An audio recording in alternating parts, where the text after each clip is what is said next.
दूर से देखने से अच्छा लगता है कि बढ़िया गाड़ी है, बढ़िया बंदूक टांगे हैं बड़े, लेकिन उनके अंदर जो चल रहा है, एक गरीब आदमी धर्म से चलता है, उसके अंदर शांति है, सुख है।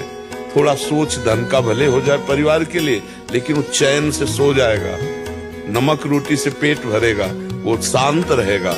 और जो पापाचरण करता है, आप तो नहीं जानते हो, क्योंकि आप जैसे कोई बड़ा आदमी दिखाई दे तो आपको लगेगा बहुत सुखी है, लेकिन जब हम लोगों से मिलता है ना, तब लगता है इनकी कितनी दुर्दशा है। लोग समझते 10 गाड़ी पीछे चलते हैं, इतना बढ़िया कपड़ा और सब बड़े आदमी है। तब लगी कुशल जीव को सपने हो मन विश्राम, स्वप्न में भी उसे शांति नहीं मिल सकती। इसलिए खुशहाल जीवन, धर्ममय जीवन, भगवान का नाम जप करते हुए अच्छे आचरण करो और देख लो खुशहाल रहोगे, मस्त रहोगे।